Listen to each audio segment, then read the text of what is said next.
안녕하세요 여러분, 수요 상승에 도움을 드리고 싶은 헬퍼입니다. 금일 진행은 이제 간단한 마감 시황 설명드리고요. 그 다음에 이제 프로그램 매매 이제 관련해서 좀 수급 간단하게 보여드리고, 그 다음에 이제 코스피 200 선물, 코스닥 관련해서 이제 일중 수급 차트 살펴보도록 하겠습니다.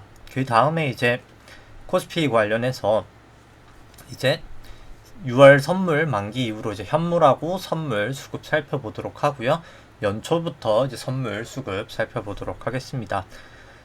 그 다음에 이제 코스피랑 S&P 차트 보기에 앞서서 일단 먼저 그냥 밸류에이션 차트 먼저 보도록 하겠습니다. 이제 국고채 금리랑 이제 주식 안에 있는 기대 수익률을 통해서 이제 코스피랑 S&P 밸류에이션 한번 살펴보고요.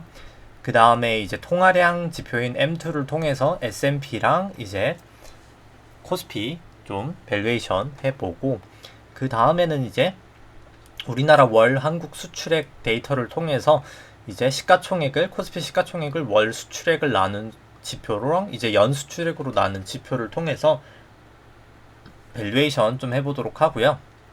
그 다음에 이제 글로벌 GDP를 통해서 코스피 시가총액을 글로벌 GDP, S&P를 이제 글로벌 GDP로 이제 나눈 값으로 또 좀 밸류에이션 한번 살펴보도록 하겠습니다. 이제 그 다음에 이제 코스피 관련해서 코스피랑 S&P 좀 차트 보도록 하고요. 그 다음에 이제 코스피 안에 있는 내재 변동성 이제 V 코스피랑 뭐 이제 필라델피아 뭐 반도체 지수, 뭐 니케이, 뭐 유로스톡스 등등 글로벌 지수 살펴보고, 뭐 달러 인덱스나 뭐 WTI 금, 국고채 10년 금리 추이들도 좀 살펴보도록 하겠습니다. 뭐 그 다음에 이제 개인적으로 보유하고 있는 뭐 키스코홀딩스, 현대해상, KT 살펴보도록 하고요. 자, 매도했지만 그냥 관심 있게 지켜보고 있는 뭐 효성화학, 제일제당, DLENC, LG전자, GS도 그냥 간단하게 살펴보도록 하겠습니다. 그 다음에는 이제 오늘 하늘 종목인, 이제 금요일날 종목인 삼성바이오로직스, 카카오, 아마존, AMC 종목 이제 조금 절대가치평가랑 상대가치평가로 좀 살펴보도록 하고요. 오늘은 이제 지수 얘기할 때 좀 엘리어트 파동 계산치도 한번 좀 같이 오랜만에 좀 보여드리도록 하겠습니다. 일단 뭐 오늘 마감 시황 같은 경우에는 뭐 오늘 증시는 이제 코스피는 1.2% 나름 이제 큰 폭의 하락이 있었고요. 코스피 200은 이제 아무래도 삼성전자의 큰 폭의 하락의 이제 영향으로 마이너스 1.5% 조금 더 이제 큰 하락이 있었습니다. 코스닥 같은 경우 한 1.3% 하락이 있었고요. 뭐 오늘 같은 경우에 수급이 사실 어마어마했습니다. 뭐 조금 이따 살펴보도록 하고요. 이 검은 색깔 선이 이제 코스피 200 차트고, 파랑 색깔이 이제 프로그램 순매도인데요. 오늘 뭐 프로그램 순매도가 누적적으로 있는 걸 보실 수가 있고, 순매도의 주체는 이제 외국인이었습니다. 외국인이 1조 4천억 정도 정말 대규모로 매도를 했고요. 제가 이 정도로 프로그램 매도가 많았던 적이 언제였나라고 생각이 들 정도로 뭐 상당히 엄청난 양의 프로그램 순매도가 있었습니다. 일중 수급 같은 경우에는 오늘 뭐 개인이 정말 어마어마하게 샀죠. 2조 8천억 정도 매수를 했고, 기관은 한 1,600억 정도 매도, 외국인이 2조 7천억 정도 매도가 있었고요. 선물 같은 경우에는 이제 기관이 8천억 매수, 개인이 한 480억 정도 매도, 외국인 한 8,300억 정도 이제 매도가 있었습니다. 외국인은 이제 현 선물 다 지금 매도를 하고 있는 상황이고요. 그 다음에 이제 코스닥 같은 경우에는 이제 아무래도 이거 장 마감에 블락딜 영향인 것 같아서 그 전 거를 그냥 살펴봤을 때 이제 개인이 한 2,800억 정도 매수를 한 것 같고요. 기관은 한 1,100억 정도 매도, 외국인 한 1,400억 정도 이제 매도한 것으로 나타나고 있습니다. 그 다음 이제 누적 수급을 조금 살펴보시면 6월 이제 선물 만기 이후로 봤을 때 이제 개인이 좀 증시가 빠지니까 오히려 더 급격하게 매수를 하고 있고요. 거의 한 18조 정도 지금 매수를 하고 있는 상황입니다. 외국인하고 기관은 다 매도이고, 특히 이제 외국인이 조금 더 매도가 가파르고요. 선물 같은 경우에도 외국인이 또 다시 좀 매수를 하다가 급격하게 매도로 돌리면서 지금 순매도 구간으로 돌아와 있고요. 연초부터 매수 같은 경우에는 개인이 계속해서 매수를 하고 있고, 외국인은 기관과 계속 매도를 하고 있는데 뭐 개인만 거의 69조 올해만 지금 매수를 한 상황이기 때문에 뭐 저는 상당히 수급 자체는 좋지 않다, 안 좋다라고 생각을 합니다. 거의 뭐 고점 부근에서 이렇게 개인만 사고 있다는 것 자체가 수급 자체는 상당히 부정적이다 라고는 보여지고, 이제 코스피 코스닥 차트 보기 전에, 이제 S&P 차트 보기 전에 밸류에이션 지표부터 먼저 보도록 하겠습니다. 이 파란 색깔이 이제 코스피 차트고요. 빨간 색깔이 코스피 안에 있는 기대 수익률을 997 10년 금리로 차감한 수치인데, 높을 때 저평가, 낮을 때 고평가를 나타내는 지표입니다. 2019년 이후로 지금 뭐 상당히 고평가 구간이다. 물론 조금 빠지면서 해소는 되고 있지만 항상 오버슈팅 하거든요. 위로도 좀 말도 안 되게 싸질 때까지 떨어지고, 이제 올라간 다음에도 이제 좀 이렇게 말도 안 될 때까지 싸질 때까지 보통 이렇게 급격하게 위든 아래든 튀기 때문에 뭐 일단 중기적으로 저는 뭐 한 여기까지 이제 가지 않을까, 그때까지 빠지지 않을까, 이 빨간 색깔 일드갭이 생각은 합니다. 뭐 충분히 좀 리스크 관리는 이제 해야 되지 않을까라고 판단이 되고요. 뭐 좀 장기 시계열로 봤을 때도 뭐 엄청 비싼 건 아니지만 충분히 이제 금리가 지금 저금리 상황이고 향후에는 이제 테이퍼링 하면서 조금 더 올라갈 수 있다는 걸 감안했을 때는 충분히 좀 조심을 해야 되는 구간이다 라고는 생각이 됩니다. 이제 미국이랑 같이 이제 돼 있는, 이제 코스피랑 미국이랑 같이 S&P랑 같이 돼 있는 걸 봤을 때 뭐 우리나라보다는 미국이 조금 더 밸류에이션이 부담이 있다라고는 느껴지고, 둘 다 사실 근데 밸류에이션 부담은 있는 단계다라고는 보여집니다. 이제 이 수치 같은 경우에는 국고채 10년 금리로 차감한 게 아니라 이제 나눈 수치고요. 뭐 조금 더 이제 금리에 민감한 모형입니다. 연방준비은행에서 많이 사용한다고 해서 이제 페드 모형이라고 불리고요. 좀 최근에 금리가 그래 좀 반등을 하면서 좀 빠지고 있고요. 미국 쪽이 특히 좀 둘 다 뭐 사실 밸류에이션 부담은 저는 이제 좀 있다라고 보여지고, 그냥 신용잔고 먼저 좀 보여드리도록 하겠습니다. 이제 같은 엑셀이다 보니까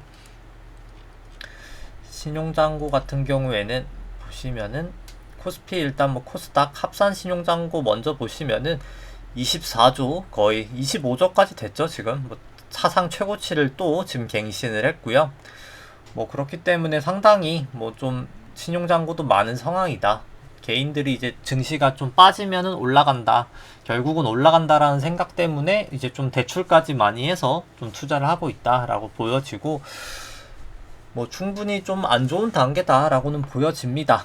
이제 신용잔고를 이제 코스피 시총으로 나눈 시 같은 경우에도 이렇게 고점 부근에 있어서 좀 추세적으로는 빠지고 있는 추세긴 하거든요. 좀 조심할 필요성이 있다라고 보여지고요. 이렇게 봤을 때 신용잔고 이제 증감 속도 같은 경우에는 이렇게 하락을 하고 있는데, 하락할 때가 항상 좀 고점이었기 때문에 뭐 저는 좀 조심할 필요성이 계속해서 있지 않나 라고는 판단이 됩니다. 뭐 코스닥 같은 경우는 설명을 생략하고 차트만 이렇게 보여드리도록 하고요.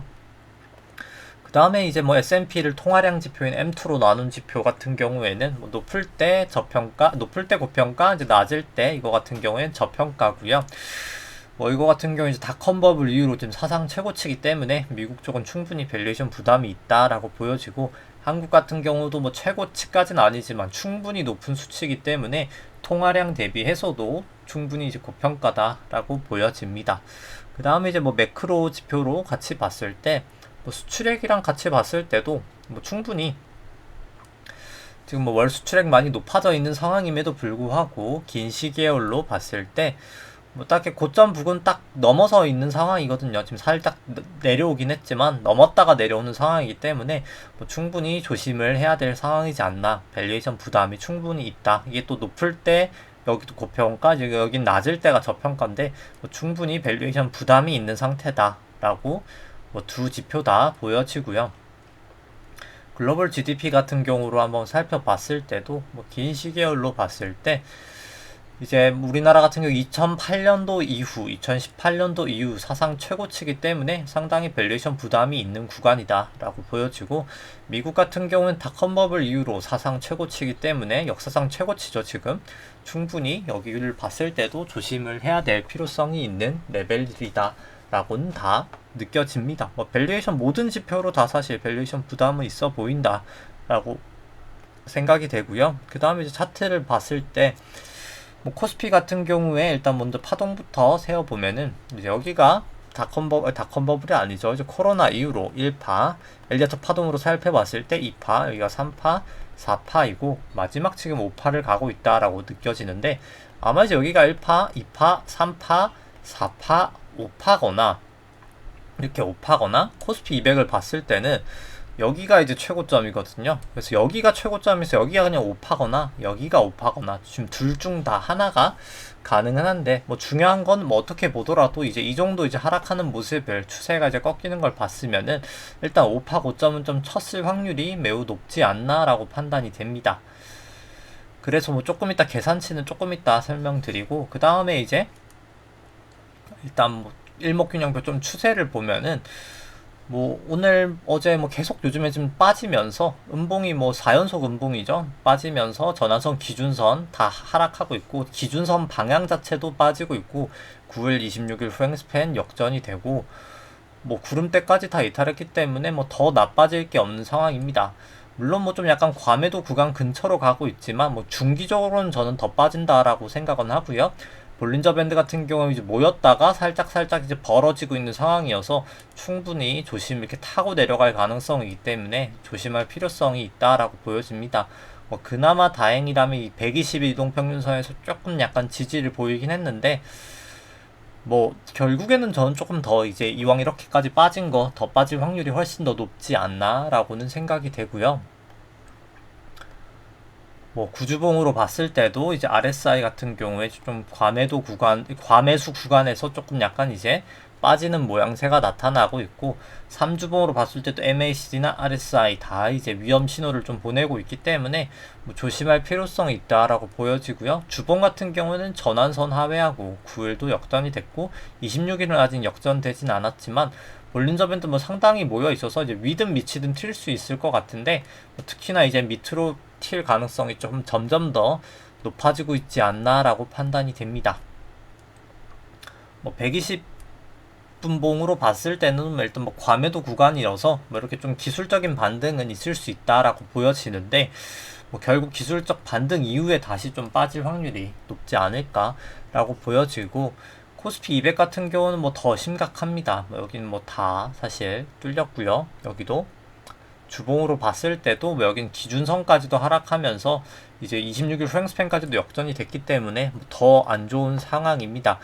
이제 오랜만에 일목균형표 엘리어트 파동 계산치를 봤을 때 코로나 저점부터 해서 1월이 만약에 코스피가 그냥 고점이다, 5파의 끝이다 라고 생각을 했을 때, 파동은 아마도 이 파동은 38.2%를 올라간 만큼 되돌린다 하면은 뭐 거의 2600까지도 빠질 수 있고, 68%, 62% 되돌린다고 하면은 2100인데 뭐 여기까지는 좀 가능성이 낮을 것 같고요. 그냥 한 38% 정도 되돌린다고 하면은 2600까지도 좀 약간 열어둬야 되지 않을까, 하방은 그렇게 생각이 되고요. 뭐 2600까지 빠진다라고 고려를 해봤을 때 뭐 한 2900, 한 3000 부근까지 빠졌다가 재차 3100 정도까지 올라갔다가, 뭐 아니면은 이제 뭐 다시 이제 결국 2600 빠지는 ABC 파동으로 갈 수 있지 않나. 뭐 대충 이제 그려보면은 103 뭐 여기서 뭐 이런 식으로, 아직 코스피 200이죠. 여기서 뭐 이런 식으로 이 정도까지 빠졌다가 결국에 좀 약간 잔파동들은 있겠지만 빠졌다가 다시 이 부분까지 한 여기까지 빠질 수도 있겠네요. 뭐 이렇게 했다가 이렇게까지도 빠질 수 있는 상황이다 라고는 일단 뭐 파동상 여기가 이제 5파 고점이 여기였다라고 하면은 그렇게 나타날 것 같고요. 뭐 일단 6월이 그냥 6월 고점이었다라고 하더라도 뭐 값 자체는 그렇게 크게 달라지진 않아서 고점 높이가 그렇게 다르진 않기 때문에 뭐 그냥 보여드리는 건 생략을 하도록 하겠습니다. 뭐 선물 같은 경우에는 저는 지금 이제 선물 매도를 하고 있기 때문에 뭐 선물 사실 코스피 200을 전 더 보시는 걸 추천을 드리고요. 이제 선물 시장이 있기 때문에 이제 1월이 고점일 확률이 높죠. 이제 코스피 200으로 봤을 때는 실제로는 고점인데 뭐 여기는 한 352 정도까지 되돌릴 확률이 높고, 352까지 되돌린다고 치면은 뭐 약 380에서 한 406 정도까지 하락했다가 다시 이제 400에서 뭐 422까지 반등했다가 다시 이렇게 빠지는 그림을 조금 그려볼 수 있지 않을까라고 생각이 됩니다. 일단 뭐 둘 다 뭐 어떻게 뭐 6월 고점으로 보든 뭐 1월 고점으로 보든 남은 건 결국 이제 하락일 확률이 훨씬 더 높다라고는 이제 생각이 되고요. 뭐 따라서 뭐 이제 정말 조심해야 될 필요성이 있지 않나라고 생각을 합니다. 뭐 저 같은 경우에는 뭐 사실 코스피 200으로 봤을 때 이미 뭐 439 정도, 뭐 우연치 않게 완전 거의 고점에 잡았네요. 이제 우연치 않게 그렇게 됐는데 완전 뭐 고점은 아닙니다만 장중 고점은 아닙니다만 439 정도? 제가 기억하기에 딱 이날이에요. 6.25 전쟁 때 이제 6.25로 기억을 해서 이제 기억을 하고 있는데 이날 장중에 잡았나 보네요. 제가 이제 고점을 친 날 장중에 이제 잡았던 것 같은데 뭐 제가 한 439 정도에 이제 해지를 하고 선물은 지금 100% 정확하게는 한 110% 정도 해지를 하고 있습니다. 이제 뭐 파생상품 양도소득세 11%까지 거래를 했을 때 100%를 해지를 하려면은 이제 110% 해지를 해야 되거든요. 그래서 해지를 하고 있는데 일단 뭐 지금은 이제 풋옵션이 없는데 뭐 저 같은 경우에 이제 뭐 좀 이렇게 빠졌다가 재차 올라갔다가 이제 살짝 빠질 때 그때 조금 약간 이제 걸까라고 일단 생각을 하는데 뭐 일단 좀 지켜보고 있습니다. 일단 뭐 그냥 선물로 해지를 해놔서 뭐 사실 오히려 이제 수익 자체는 지금 괜찮은 상황이고요. 뭐 따라서 그래서 사실 선물도 그냥 뭔가 이제 증시가 좀 쎄하다라고 했을 때는 이렇게 해지해 놓으면 생각보다 양호한 수익률을 얻을 수가 있습니다. 물론 뭐 이제 해지를 해놨는데 증시가 이제 꽉 올라가고 내 주식은 떨어지고 이제 그러면 당연히 손실도 날 수 있긴 하고요. 그 다음에 이제 S&P 차트를 보시면은 S&P 같은 경우에 여기 코로나 저점 이후로 여기까지가 1파, 여기가 2파, 여기가 이제 3파, 여기가 이제 4파, 그 다음에 이제 마지막 파동에 대해서 여기가 이제 1파, 2파, 3파, 4파, 이제 5파에 어딘가를 지금 가고 있지 않나라고 보여지고 미국 같은 경우에는 뭐 지금 뭐 장중에도 지금 아시아 시장 할 때 이제 열렸던 선물 시장 때도 그렇고 뭐 아직까지는 그냥 계속 잘 올라가고 있습니다. 뭐 그래서 굳이 뭐 먼저 선대할 필요는 없겠지만 뭐 추세가 이제 꺾이면 그때 이제 매도하면 될 것 같고요. 뭐 아직까지는 뭐 다 호전돼 있기 때문에 뭐 크게 이탈은 없다라고는 보여지지만 뭐 언제든 이제 급락을 할 가능성은 존재한다라고 생각하기 때문에 좀 조심할 필요성은 있다. 언제든 좀 매도를 할 마음을 가짐을 좀 가지시는 게 좋지 않을까라고 생각을 하고 뭐 여기는 뭐 120분봉으로 보나 뭐 다른 걸 보더라도 뭐 크게 아직까지는 추세는 이탈은 없다라고는 보여집니다. 뭐 오랜만에 뭐 비트코인 같은 경우에는 뭐 일단 122동평균선 여기서 그냥 계속 지지를 보이고 있죠. 뭐 저 같은 경우 여기가 1파, 2파, 3파, 4파 여기가 4파 A, B, C 4파, 5파에서 한 파동이 1파든 아니면 A파든 나오고 여기가 이제 A, B, 그 다음 1, 2, 3, 4, 5로 이제 C가 거의 다 A, B, C로 이제 B파든 2파든이 다 완성이 된 것 같아서 거의 이제 좀 빠지지 않을까라고는 봅니다. 이제 이게 C일지 3일지를 좀 봐야 될 것 같긴 하고요. 그 다음에 이제 V코스피 같은 경우에는 뭐 오늘 사실 증시 빠진 것 치고는 좀 덜 오르긴 했습니다. 뭐 한 10, 장중에 22%까지도 갔다가 뭐 그래도 한 10%까지 오르고 마감이 됐고요. 뭐 구름대 살짝 이제 들어왔고 기준선 살짝 넘어섰고 26일 후행스팬도 뭐 살짝이나마 호전이 된 상황이기 때문에 뭐 충분히 계속해서 좀 이제 증시는 좀 조심을 해야 될 구간이다 라고는 변동성으로도 생각이 되고요. 그 다음에 이제 필라델피아 반도체 지수 같은 경우 뭐 계속 하락하고 있습니다. 뭐 디램 가격 하락 이슈도 있고 해서 뭐 그런 부분 때문에 이제 계속 하락을 하고 있고요. 뭐 결국 그냥 아직 매도를 안 했다고 한다고 하면 예를 들어서 필라델피아 반도체 지수를 예를 들어서 뭐 한 기준선을 깨면 뭐 그때 이제 매도를 하면 되지 않을까? 그때 뭐 26일 이동평균 이제 26일 후행스팬도 역전이 될 것 같아서 그 구간대 딱 보시면 이 구간이죠. 좀 그때 매도를 하면 되지 않을까라고 생각이 되고요. 유로스톡스가 아니라 이제 일본 니케이 같은 경우에는 뭐 오늘 하락을 하면서 다시 이제 200일 이동평균선 밑으로 내려왔습니다. 뭐 소폭이나마 하락하면서 뭐 그래서 여전히 여기도 뭐 추세는 좋지 않다라고 보여지고 유로스톡스 같은 경우에는 뭐 제일 지금 강한 추세를 가지고 있죠. 이제 마지막 5파에 지금 어디를 가고 있지 않나라고 보여집니다. 근데 뭐 다만 여기도 뭐 그냥 매도를 굳이 먼저 할 필요는 없겠지만 일단 뭐 추세가 깨지면 언제든 매도한다는 마음으로 좀 조심을 해야 될 필요성은 있다라고는 보여지고요. 항생 같은 경우에는 뭐 한 0.5% 정도 이제 하락을 했습니다. 일단 뭐 아직까지 기준선은 넘어서지 못하고 있고 뭐 아직까지는 사실 뭐 추세가 여기도 좀 깨져 버렸기 때문에 이미 좀 기술적 반등이지 않나라고는 뭐 개인적으로 생각은 들고요. 상해 종합 같은 경우에도 그냥 구름대 안에서 뭐 크게 움직임은 없는데 뭐 여기도 그냥 기술적 반등일 확률이 높지 않을까라고 보여지고 아직 일단 26일 후행스팬도 역전은 되어 있습니다.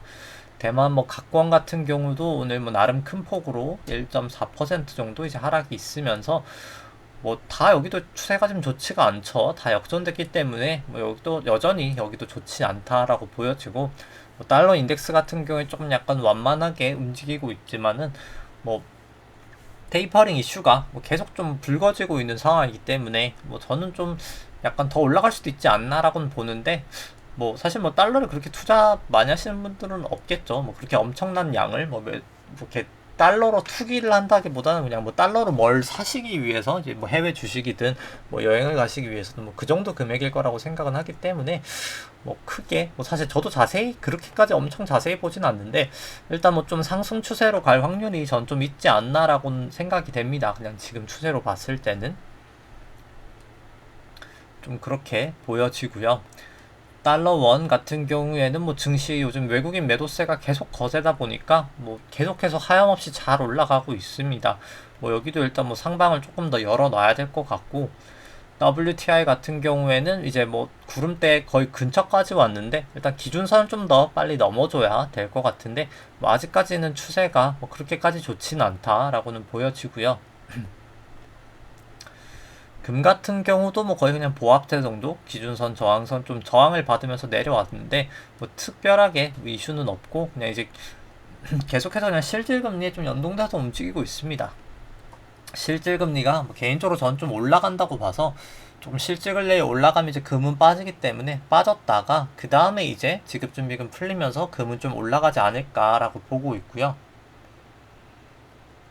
그 다음에 이제 뭐 국고채 10년물 같은 경우에 오늘 그냥 보합 정도 수준인데, 뭐 볼린저 밴드 보시면 뭐 상당히 모여 있죠. 뭐 그렇기 때문에 위든 밑이든 뭐 곧 여기도 좀 튈 것 같은데, 뭐 저는 좀 위일 확률이 높지 않을까라고는 뭐 생각이 됩니다. 이제 미국채 10년물 같은 경우에는 볼린저 밴드 이제 벌어지면서 가고 있는데 이제 위로 좀 가지 않을까라고는 뭐 개인적으로 생각이 되고요. 26일 후행 스팬도 호전이 되고 있기 때문에 좀 위 상방일 확률이 높지 않을까라고는 보여집니다. 그 다음에 뭐 보유하고 있는 뭐 키스콜딩스 같은 경우에는 뭐 오늘 나름 뭐 한 3.5% 하락하다가 뭐 마이너스 1% 정도로 하락을 했고요. 뭐 가장 큰 요인은 아무래도 이제 같은 이제 동종 업계인 이제 대한제강 실적이 뭐 상당히 잘 나왔습니다. 이제 그 부분 영향을 좀 받았던 것 같고요. 그래서 뭐 근데 그럼에도 불구하고 일단 뭐 차트 상으로는 뭐 전환선 기준선 다 하회하고 있고 다 방향 떨어지는 방향이고, 전선 기준선 뭐 9일 26일 프랭스팬 뭐 다 역전이 돼 있고 구름대 밑이어서 뭐 차트 자체는 안 좋다라고는 생각이 되고, 이제 다음 주 화요일 날 이제 바로 이제 돌아오는 영업일 날 이제 실적 발표가 나올 텐데, 뭐 그거에 따라서 조금 더 연동될 것 같은데, 대한제강 봤을 때는 뭐 크게 움직임은 없었거든요. 근데 일단 뭐 실적이 좋아서 나쁠 건 전혀 없죠. 뭐 그렇기 때문에 뭐 실적 나오면 전 좀 올라갈 수 있지 않을까라고는 뭐 보는데, 일단 뭐 조금 더 상황을 봐야 될 것 같긴 합니다. 일단 차트가 안 좋은 거는 사실이고요. 그 다음에 이제 뭐 키스콜딩스 같은 경우에는 뭐 현재 주가 뭐 거의 19,750원 정도 되고, 나머지 이제 실적 전망치 이 정도 나온다라고 감안을 했을 때 뭐 개인적으로 한 245% 정도 상승할 수 있는 여력은 존재한다. 뭐 68,000원까지 생각을 하고요. 그 다음에 일단 먼저 KT 먼저 설명을 드리도록 하겠습니다. 뭐 KT 같은 경우에는 뭐 오늘 그냥 거의 보합 정도 수준, 딱 전환선 딱 부근에서 마감을 했고요. 뭐 아직 전환선 기준선 위에 뭐 9일 26일 횡스팬 호전되어 있기 때문에 뭐 이렇게 계속 하락장에서 특별하게 이슈 없이 그냥 탈 없이 잘 있어서 뭐 크게 문제는 없다라고 KT는 생각이 되고요. KT 같은 경우에는 뭐 현재 주가 한 34,000원 정도 되고, 나머지 이제 실적 전망치 이 정도 나온다 라고 감안을 했을 때 뭐 배당 수익률은 한 5.1% 정도 현재 주가로 예상이 되고요. 뭐 한 216%까지도 올라갈 수 있는 내재 가치를 보유한 회사다 라고는 생각이 됩니다. 뭐 상당히 뭐 저평가는 되어 있다 라고 보여지고, 그 다음에 이제 현대해상 같은 경우에는 오늘 실적 발표가 상당히 양호하게 나오면서 이제 오늘 같은 장에서 그래도 나름 상승을 한 1.8% 정도 상승을 하면서 마감을 했고요. 뭐 다 호전돼 있기 때문에 요즘 흔치 않은 차트입니다. 그래서 뭐 사실 차트도 상당히 좋기 때문에 뭐 괜찮은 상황이다라고 보여지고, 특히나 뭐 맨날 이제 똑같은 내용이지만 이제 구주봉상으로 파라블릭 매수 시그널 나오고 구름대 안으로 들어가고 구주선 위로 올라가고 9일 후행 스팬 이제 호전되고 가격 조정, 기간 조정 다 받고 딱 올라가고 있는 상황에다가 실질금리가 결국은 올라갈 수밖에 없거든요. 실질금리 올라갈 때 이제 대부분 주식이 다 안 좋은데 이제 손해보험사 같은 경우에는 이제 호재거든요. 이제 금리 인상이 이제 기준금리 인상이 아니라 어떻게 보면 실질금리 인상에 대한 호재거든요.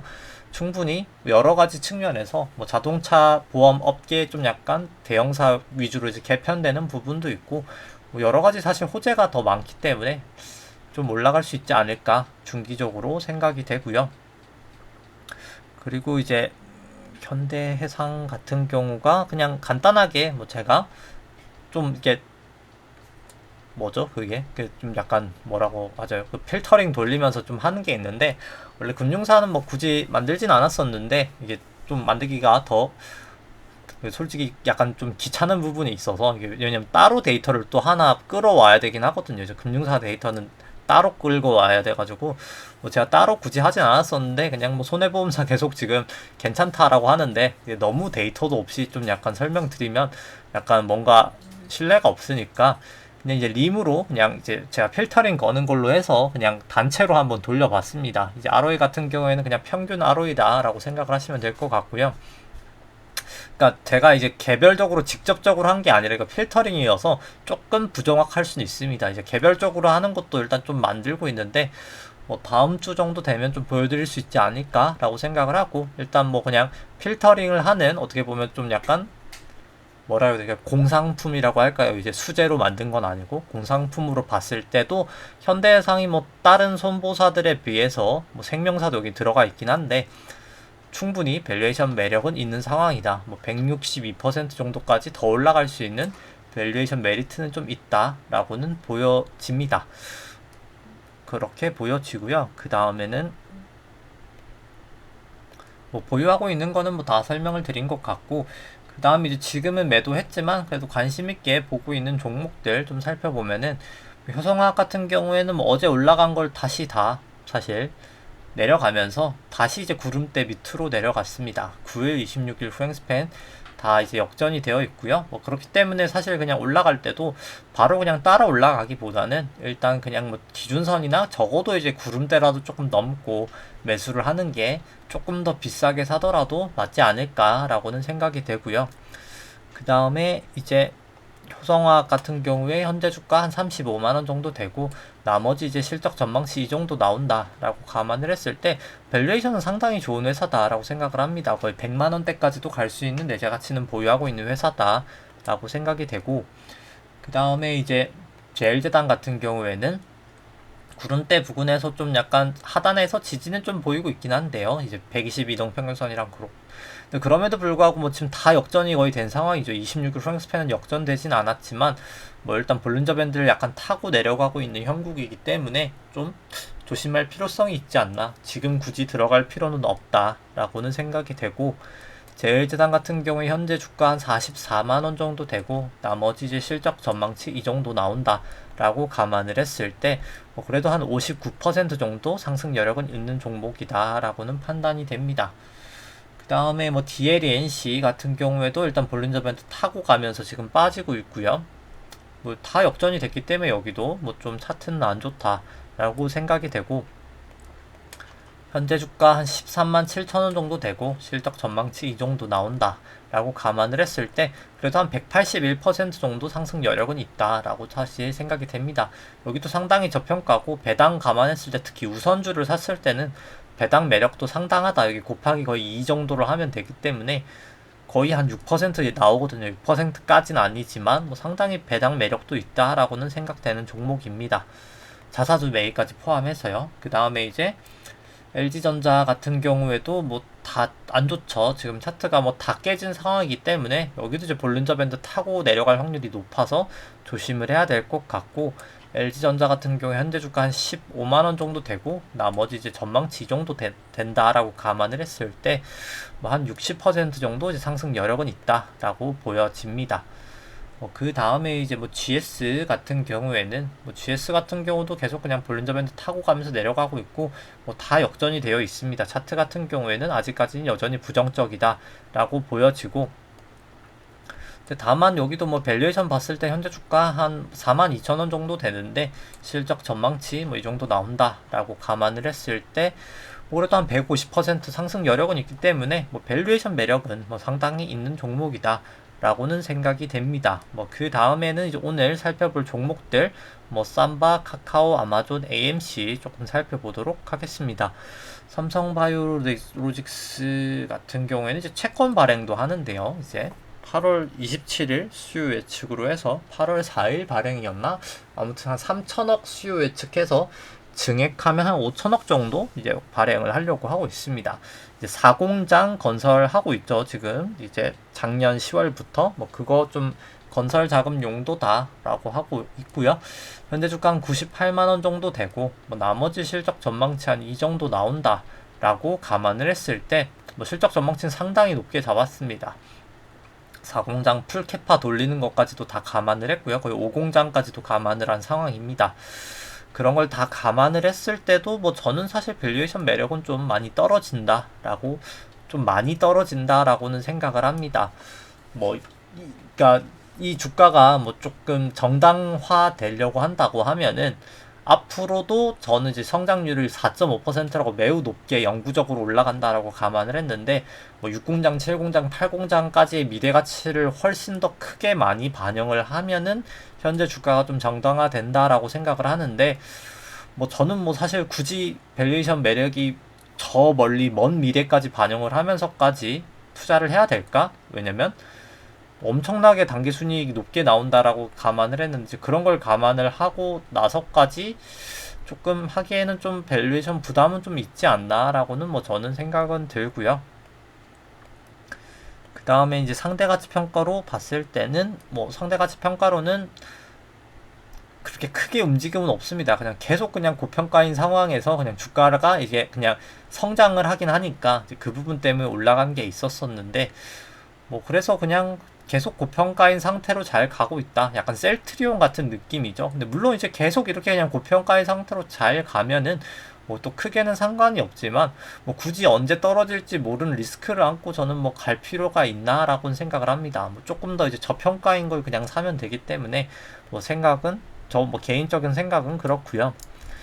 그 다음에 이제 뭐 삼성바이오로스 차트 같은 경우인데 사실 뭐 차트는 제가 뭐 저번에도 그렇고 항상 얘기하자면 삼성바이오로스 차트는 괜찮습니다.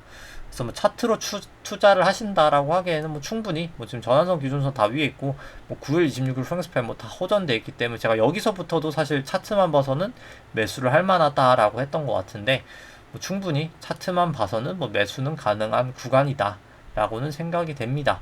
근데 이제 뭐 매도를 한다면 뭐 적어도 이제 RSI 꺼지거나 이제 70을 꺼지거나 이제 구름대 타고 가고 있는데 구름대 그냥 깨지면 매도를 한다. 뭐 이런 식으로 좀 가면 되지 않을까 라고는 생각이 되고요.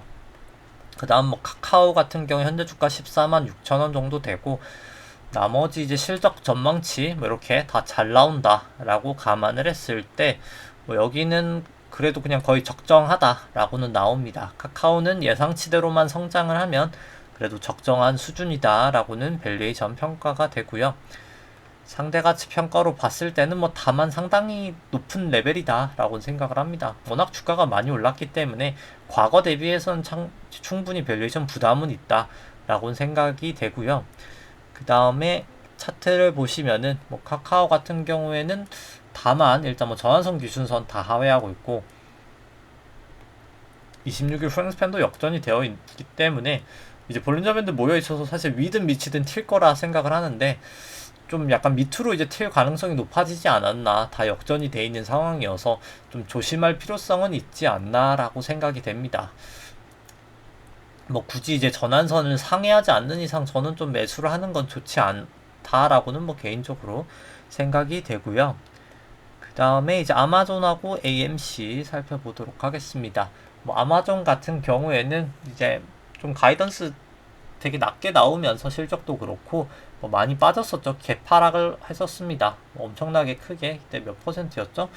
뭐 마이너스 한 8% 정도 이제 개파락하고 나서 뭐 지금 전환선 기준선 다 하회하고 있고 9일 26일 프랭스팬 다 역전돼 있는 상황에서 200일 이동평균선 부근에서 뭐 단기 반등까지는 가능할 것 같은데 이제 그 다음에 좀 다시 좀 빠질 확률이 높지 않을까라고는 생각이 되고요. 뭐 충분히 지금 당장은 좋지 않은 차트다라고 생각이 되고 AMC 같은 경우에도 뭐 여전히 전환선 기준선 다 하회하고 있기 때문에 좋지 않은 상황이다라고 생각이 됩니다. 뭐 추세는 좋지 않다라고 판단이 되고요. 뭐 거의 다 이제 오늘도 얘기를 드린 것 같습니다. 뭐 거의 뭐 신용잔고도 얘기했었고 뭐 매크로 이런 것도 다 얘기를 했었고 뭐 따라서 이제 뭐 좀 추세가 제가 봤을 때 지금은 이제 확실히 역전이 됐다라고는 보여지고요. 코로나 이후로 지금까지는 뭐 계속 올랐었죠. 뭐 조정받아도 올라가고 조정받아도 올라가고 조정받아도 올라가고 조정받아도 올라가는 장이었지만 아마도 이제 이 앞으로는 조정받고 올라가는 척하다 빠지고 조정받고 올라가는 척하다가 이제 빠지는 그런 장들이 좀 나올 확률이 훨씬 더 높아지지 않았나라고 생각을 합니다. 일단 뭐 특히나 120일 이동평균선 지나간 여기까지 이제 확실히 깨지고 난다면 뭐 조금 더 확실할 것 같고 뭐 가장 확실하다라고 한다고 하면은 정말 늦게나마 여기를 깨지냐 마냐일 것 같은데 제가 봤을 때 이제 여기 부분이 아까 이제 엘리어트 파동상으로 봤을 때도 여기까지가 제가 봤을 때 이제 A파지 않을까라고 생각을 합니다. 여기까지가 A파, 여기가 이제 B파, 여기 정도까지가 이제 C파 이런 식으로 내려가지 않을까라고 생각은 되고요. 뭐 그래서 뭐 좀 지금은 이제 뭐 정말 이제 뭐 해지를 하시던가 아니면 현금 보유를 하시던가 아니면 그냥 이 상황에서도 올라가는 뭐 주식들이 있으니까 뭐 현대해상 저는 뭐 괜찮다라고 생각은 되고요. 뭐 그런 좀 오히려 지금 이제 내려가는 이유가 그럼 이제 사실 왜 내려가냐에 대해서 생각을 할 수가 있잖아요. 뭐 우리나라 물론 이제 뭐 반도체 업황이 안 좋다 뭐 그것도 맞는 얘기인데 뭐 삼성전자가 빠진 것도 있는데 뭐 비단 반도체뿐만 아니라 모든 대부분 회사들 차트가 좋지가 않거든요. 뭐 좋은 차트들도 있지만 대부분 안 좋습니다. 사실 대부분 다 차트가 지금 안 좋은 상황에서 뭐 꼭 반도체 업황만을 뭐 탓할 수는 없는 것 같고요. 지금 대부분의 그냥 추세 자체가 지금 역전된 상황들이 상당히 많기 때문에 이럴 때는 그냥 뭐 추세가 좀 좋은 주식을 매수하시던가 아니면 해지를 하시던가 뭐 저는 좀 제일 좋은 게 추세가 좋은 주식을 매수한 다음에 해지를 하면 오히려 그냥 이득이 날 수가 있거든요. 뭐 그렇기 때문에 뭐 꼭 뭐 어떤 걸 해야 된다라고 말씀드릴 수는 없겠지만 그냥 뭐 제 개인적인 추천은 그냥 추세가 좋은 그리고 앞으로 일어날 상황경에서 이제 좀 좋은 주식을 매입하고 오히려 이제 빠지는 상황에도 올라갈 수 있는 주식을 매입하고 그 다음에 해지를 하면 제일 좋지 않을까라고 생각을 합니다. 그리고 아까 말을 하다가 좀 돌아섰는데 이제 지금 빠지는 건 업황도 있겠지만은 결국 이제 테이퍼링에 대한 우려감인 것이거든요. 왜냐면 지금 증시가 코로나 저점부터 해서 이렇게까지 랠리를 했던 게 뭐 사실 실적 하는 말을 많이 하시지만은 사실 실적 때문에 올라간 건 아니잖아요. 수출액도 보시면 아시겠지만 수출액이야라고 해봐야 그냥 뭐 과거 그냥 2018년 전 고점 정도까지밖에 못 온 거거든요. 뭐 우리나라 대부분 다 수출이니까 뭐 그래서 실적 자체도 뭐 그냥 그 정도 수준인 겁니다. 뭐 삼성전자 사실 실적을 보더라도 삼성전자 실적이 뭐 사실 이 전망치들도 그렇지만 과거 이 최고점 피크 쳤던 2018년 이때랑 뭐 그렇게까지 또 값이 엄청나게 차이가 나지도 않거든요. 해봐야 뭐 10% 20% 차이입니다. 근데 증시는 10% 20% 오른 게 아니잖아요. 이 주가 이 실적 대비해서 훨씬 더 많이 올랐죠. 뭐 계속 2,000 언저리에서 움직이다가 과거에는 지금 뭐 주가가 뭐 3,300까지도 갔었으니까 뭐 코로나 전에 2,200이었으니까요.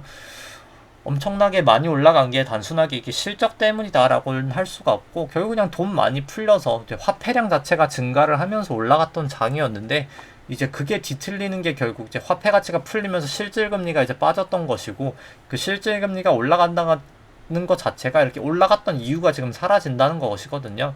그걸 이제 받쳐주려면 결국 밸류에이션 부담이 없어야 되는데 지금 이제 밸류에이션 부담까지 있는 상황이기 때문에 아마 좀 받쳐주기는 저는 좀 어렵지 않을까 라고 생각이 됩니다. 뭐 그렇기 때문에 저는 좀 조심을 해야 되지 않을까 라고 생각을 하고, 뭐 단기 반등이 있더라도 뭐 거의 한 이 구름대까지 넘어서는 게 아닌 이상은 섣불리 매수하시는 것은 좋지 않지 않은 선택일지 않을까. 이제 물론 뭐 개별적인 차트가 좋아서 매수를 하신다라고 하면 오케이지만은, 뭐 지수를 산다라고 했을 때는 뭐 저는 좀 매수하기에는 지금 뭐 이만큼 뭐 꽤나 빠졌으니까 뭐 좀 저점이지 않을까라고 한다고 하기에는 좀 아니지 않을까라는 생각은 듭니다. 과거에도 빠졌을 때 올라가고 과거에도 빠졌을 때 올라갔으니까 지금도 올라갈 거야라고 사실 대부분의 이제 개인 투자자분들이 생각을 하는 것 같지만은, 조금 이제 함정에 빠지지 않고, 물론 함정이 아닐 수도 있긴 하겠습니다만, 뭐 제가 봤을 때 좀 함정일 확률이 높아서,